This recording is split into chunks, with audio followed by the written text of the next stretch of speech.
This is the Peter Greenwood Show, and the word legend, the word amazing is thrown around a lot these days, but I'm sitting opposite, frankly, an amazing legend. Could you tell me your name and what you do, please, sir? Well, I ain't going to tell you my name if you keep calling me a legend, but my name is Larry Love, and I'm a little humble old servant for Alabama 3. How are you, Larry? Are you well? I'm good, Peter. I'm good. Sorry, I was a bit chocolate then. I'm nervous. I'm in Glasgow tonight, so I always get pre-stage nerves as they're a hometown crowd. Yeah. Welcome back to Glasgow. How long has it been since you last played here? To be honest, it wasn't long. It was about 3 months ago. We played a really small little club as a kind of warm-up, and then this 3 months later, and this one's sold out as well. So, but yeah, I love Glasgow very dearly, too much. Yeah, it's a great place to perform, and it plays an integral part in the history of the band. Of course it does. I mean, the late departed wonderful Jake Black, aka D. Wayne Love, came from Postle, and both Jake and I shared quite love, and we used to have the show bands in Glasgow. We had the same thing in Wales as well. Do you know what I mean? So there's the musical culture that comes with both Glasgow and South Wales is really important to both of us. That's why I get so nervous. The standard of musicianship in Glasgow, do you know what I mean? It's just terrifying. I think you are in very safe shoes, if I may be so bold as to say. Good company, but bad friends. So I'm about to say something. I don't mean this in a rude way. I mean in an amazing way. It's nearly 30 years of the Alabama 3. How does it feel like 30 years when you look back on it? Well, one, like most musicians or artists, I can't remember much of it, but it seemed to go by pretty quickly. What I'm sort of pleased with, and I'm noticing that what we started doing back in 94, 95, when we were quite the antithesis of Britpop. We were doing country and western acid house in American accents, and at the time the press went, "This is a load of nonsense, this is just a novelty act," you know what I mean? And I kind of knew the way say technology was going, that kids, and they're doing it now, are listening to all sorts of music. The old tribal things, I'm a punk, I'm a hippie, those have all broken down, and that served Alabama 3 really well in terms of our eclecticism. Do you know what I mean? 30 years later, people are digging country western techno. It's not seen just as a novelty thing. It took a while to get us kind of grounded, because if you wanted to take someone out on a date and said, "Where are we going?" "We're going to see this band. They do country western techno in American accents." It doesn't sound like a good idea, does it? It's not I wouldn't have thought it would be my first thought of call. Yeah.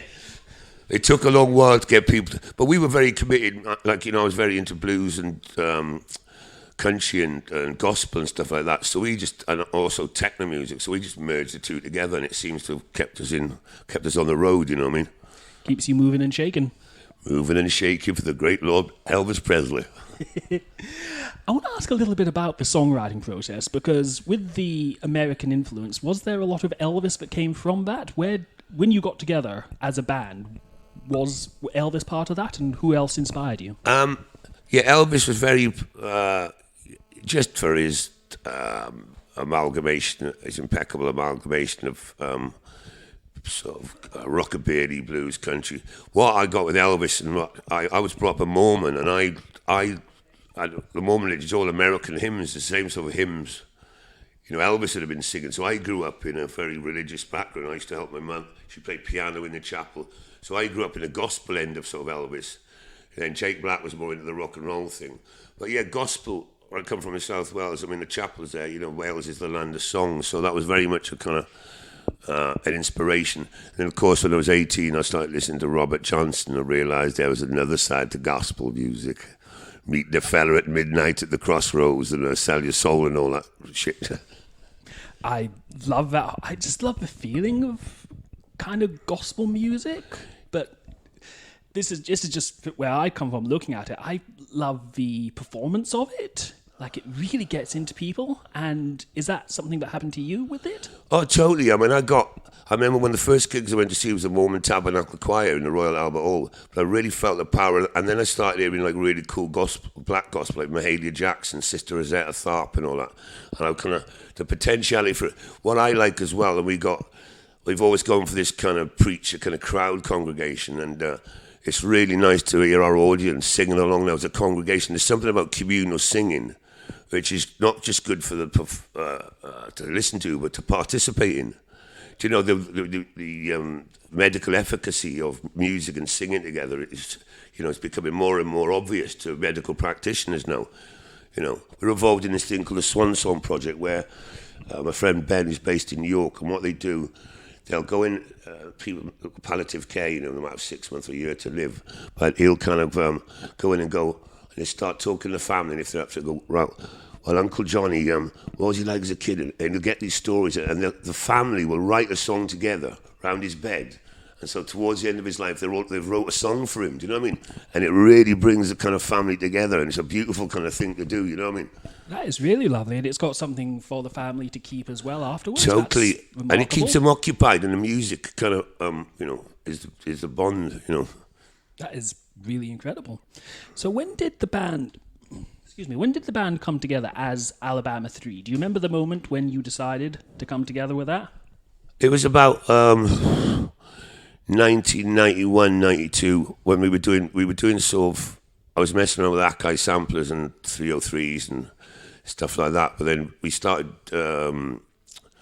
putting blues samples and country samples on top of the techno, and it was working, and there was no one else doing it. I mean, the Grid did one song, Something, but we kind of really went in on it, and it's from then we developed the kind of, because the reason we talked in American accents is because Jake was from Postle. You're talking to normal voice, right? You understand a wee word you're saying, right, big man? So we had to put it on my Welsh accent to be a bit like that. So we started talking in American accents. So it kind of snowballed from that. And then we just thought, well, we've got a mic, let's pretend we've got a congregation. And then we started turning the rave parties into churches, like a daft idea, but seemed to work, I think, as I said before, there's a universality of people want to get together in one room and have a sing-song or a dance, you know what I mean?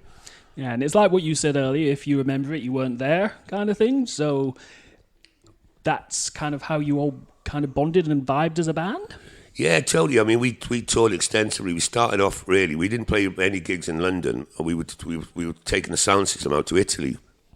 We had a girlfriend at the time. And then we came back and we built, Geffen Records flew over from America and to this grotty little pub in Brixton and signed us on the spot, which is quite kind of interesting. That is pretty remarkable, because a couple, 2-3 years later, there was this, what was the name of that show that your song was on? Friends, is it? I think it might be, something about clap. Something, some network show. Sympaticos or something like that. That's the one. The Simpsons. Simpsons, yeah. We was on The Simpsons. Yeah, we were on The Simpsons, yeah. How did The Sopranos come along? And when you first saw your song put together in those opening titles, what was your reaction and the rest of the band's reaction? Well, to be honest, right, when we got it, I was in America mastering the first album, and the band are in London, and I got a call off my manager. Or should we say, he wasn't the best. The only reason he was our manager is because he sold a bit of weed in Brixton, so we thought, this man's obviously a businessman. Yeah. And he didn't last very long, but he made the call and he said, Rob, there's this small cable channel, because you've got to remember HBO are just a small little. Yeah. There's this cable channel. They got 500 quid. They just want to use. He couldn't remember the name of the song. One of the songs said, "All right," then. So we did all that. Then about 6 months later, I'm getting calls from people in America going, "You're all over the place. The billboards in New York are full. The Sopranos has kicked off." And it started off as quite a small little, project, but then just escalated. I mean, the David Chase. I was talking to Dominic Chianese the other week. It was another story, but it was Uncle Junior. But he was telling me that David Chase was literally driving down the freeway, and he was going to have different songs for every episode at the beginning. And he heard that, and he went, "Wow, man, who's this? Oh, it's Alabama 3. Oh, they must be from Alabama." And he was looking for us. He couldn't find us in Alabama. He thought we were like 3 black kids. But best was, we thought we were 3 rappers from Brooklyn, New York. Then he finds out it's a Welshman and a Scotsman living in London, pretending to be American. And he loved that juxtaposition, you know what I mean? Yeah. And in fairness, it is like those opening titles, the first time you see them with that song, with your voice, you remember it. And it's cool. It's a fantastic moment. What was it like being there at the time, because I remember The Sopranos starting very vaguely. I remember seeing it on headlines. I wasn't old enough to watch it. Yeah. But being in arguably the center of the storm, that song was as big as the show. Yeah. Yeah, like I say, it was quite interesting because we didn't work it out, and for many years, everyone thought Leonard Cohen wrote the song. You can, to this day, Google Leonard Cohen, and it comes up, woke up this morning. And we didn't say anything because we like being a bit underground, but it kind of it sort of righted itself. But it was just, I mean, to be honest, can I tell you a secret? I've never watched a show. Really? Because I hate my voice. I just don't, the thought of watching, I am going to watch it, but I'm going to have to, but the thought of every episode with my epoxy voice at the beginning of it puts me right off my dinner. Not at all. Not even a little bit. Imagine your voice. You're sitting down for a TV program, you hear your voice singing over the top. It put me up, and I've got to get over that kind of. Yeah. But I mean, it's a gift that keeps on giving. And particularly in lockdown, it gave us a whole new renaissance amongst young people. It's the most watched box set between 18 and 24-year-olds. Yeah, I remember it trending on, like Friends was trending, Sopranos was trending. It was people who hadn't seen it, who didn't have anywhere else to go, so they're digging into things. And then the Many Saints of Newark. Yeah. I was desperately hoping the song would be on that song, would be on that film. Yeah. And at the end, when it starts, I'm like, this is where my heart is. This is the song. Yeah, I was in Brixton watching it with my girlfriend. Bear in mind, I haven't watched The Sopranos, but I watched that, and the cinema was packed, and it kind of I was going, when's it going to come in? And it was a great ending when it just cut to black and my voice comes up just when little Tony decides he's going to shoot the kid. Yeah. And all the Brits go, and I was sitting there keeping all quiet, but the old cinema kicked off because they knew that song started in Brixton, you know what I mean? Yeah. What's it like going back down to Brixton? Because you said you're nervous playing in Glasgow, but when you go back to Brixton, that must be a hell of a homecoming crowd. Oh yeah, I mean, I live in Brixton still, so it's not. Brixton's a bit like Glasgow. It's terrifying. There's too many friends there. There's the worst gigs when all your friends are looking at you. Do you know what I mean? I'd rather play to enemies. But yeah, Brixton is for me. Somebody grew up in a small village in South Wales. It's just full of such good energy. The multicultural, the music that comes out of it, what the kids are doing with drill and grime is so inspiring, you know what I mean? And I'm really blessed to live in that kind of environment, you know. And I've never been to Brixton, but I imagine it's one of those places where you can feel the musical legacy coming out the bricks of the wall. Oh, yeah, I mean, it's like, you know, it was a lot of the Windrush generation settled in Brixton, so you got all that reggae sort of backbeat to everything, you know what I mean? And then you've got all the, you know, the different elements coming in, Bangor in there, you've got the country and western from all the Irish bars, you know what I mean? There used to be this one Irish bar, you'd have all these country western songs done reggae style and reggae songs done country style. It was quite fun. You know. That does sound quite fun. So what is next for the band for the rest of 2023 and going into 2024? Will there be a new album at some point? Well, we've got Cold War Classics Volume 2 is out this week, actually. We're looking at, with tour ending in December the 9th, and then we're looking potentially USA again next year. Fingers crossed, we haven't been there for a while. Maybe New Orleans in March, but that's the focus. Yeah, maybe get a nice summer festival, get a tan. That's what you said. I'm looking ill. I'm not I saying got you're the Glasgow tan, yeah. I'm just saying that it was still dark at 7:30 this morning. Yeah, I know That's that. all I'm saying. I know. I haven't seen daylight for days yet. So, this is probably kind of a broad question, and forgive me for it, but do you still enjoy the process of sitting down, writing a song, playing it with the band, and getting it all together? Oh, very much so. I mean, it's I'm blessed to be able to make sort of a bit of a living out of it. And permanently enjoy it. I mean, when the band are big enough, and I think the quality, all of them in the band have their own personal projects, so that brings a lot of different energies to it. And we've got our own studios now in Brixton and stuff. So the songwriting process. I mean, we could start a country song with an acid line. You know, we'll start off an acid house song and end up a country song. A country song will end up like a grimy version. You know what I mean? Yeah. And I'm proud of all the people I work with who've got that ability to genre shift, shape shift, you know what I mean? Yeah. Which I think in kids these days with with social, internet and all that. There's no, like I said before, there's no tribal thing. Kids aren't confused if there's a banjo on a drum machine. You know what I mean? Or Yeah. they're kind of the eclecticism of youngsters now is amazing. You know. Which is something I also wanted to ask about. And I'm aware you've got to do a show. We're literally sitting backstage and you've got to go and do other things more important than talk to me. But Oh, don't say that, please. Come on, no. you're very kind, sir. But in this day and age, you're not restricted to what you can get with your pocket money. Like you type anything into YouTube and it comes up. Yeah. From being in the music industry, is that both a good thing and a bad thing?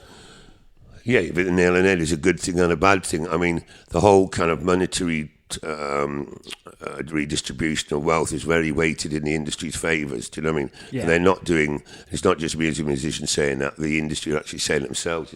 It's an unfair kind of situation doing it. But at the same time, it has forced the youngers and ourselves to up our game a bit.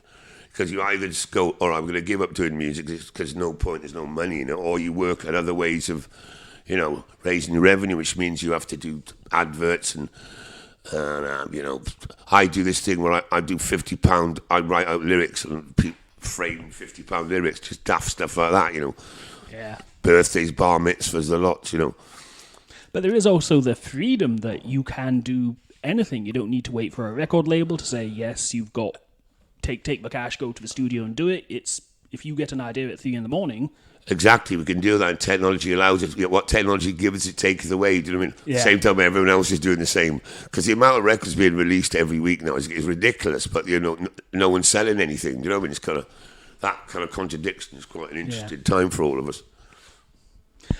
I cannot believe I got to sit and talk to you, especially for so long about so many things. I am very grateful to you. Thank you so much for your time today. Thank you so much, Peter. That was beautiful.